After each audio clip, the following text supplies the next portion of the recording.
Rose milk இந்த மாதிரி ஒரு டைம் ட்ரை பண்ணி பாருங்கள். ஃபஸ்ட்டு வந்து ஜெல்லி வந்து செய்கிறதுக்கு 1/2 லிட்டர் தண்ணி கொதிச்சதுக்கப்புறமா 1/4 கப் அளவுக்கு வந்துட்டு அகரகர் வந்து தண்ணியில் கரைஞ்சதுக்கப்புறமா ஸ்வீட்டுக்கு தேவையான அளவுக்கு வந்து சக்கரை வந்து சேர்த்துக்கோங்க. நான் இன்றைக்கி 4 கலரில் வந்துட்டு அந்த ஜெல்லி வந்து ரெடி பண்ண போகிறேன். அதனால் 4ஆக வந்து பிரிச்சுக்கிட்டேன். ஃபஸ்ட்டு வந்துட்டு ரோஸ் மில்க்லேயே வந்துட்டு நம்ம ரெடி பண்ணி வச்சுருக்க அந்த ஜெல்லி தண்ணியை வந்து சேர்த்துக்கிறோம். அடுத்தது வந்து ரோஸ் சிரப்பு, அதுக்கப்புறம் வந்துட்டு yellow food colour, green food colour 4ஆக வந்து இந்த மாதிரி செஞ்சுட்டு இதை நம்ம ஃப்ரிட்ஜில் வச்சு நல்லா செட் ஆகிற வரைக்கும் ஃப்ரிட்ஜில் வச்சு எடுத்துக்கலாம். இப்போ நல்லா செட் ஆனதுக்கப்புறமா நமக்கு வேணுங்கிற ஷேப்புக்கு கட் பண்ணிக்கலாம். நான் வந்து கொஞ்சம் ஸ்கொயர் ஷேப்பு, அப்புறம் வந்துட்டு டைமண்ட் ஷேப்பில் வந்து கட் பண்ணி எடுத்துக்கிட்டேன். பார்க்கவே ரொம்ப அழகாக இருக்குது.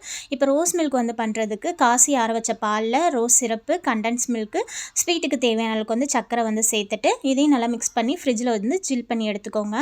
இப்போ நம்ம ஒரு கிளாஸில் இந்த மாதிரி ரோஸ் மில்க்கு, ரெடி பண்ண ஜெல்லி, அப்புறம் வந்துட்டு சப்ஜா சீட்ஸ், வேக வச்ச ஜவ்வரிசி, கொஞ்சம் நட்ஸ் எல்லாம் சேர்த்துட்டு இந்த மாதிரி வந்து குடிச்சு பாருங்கள்.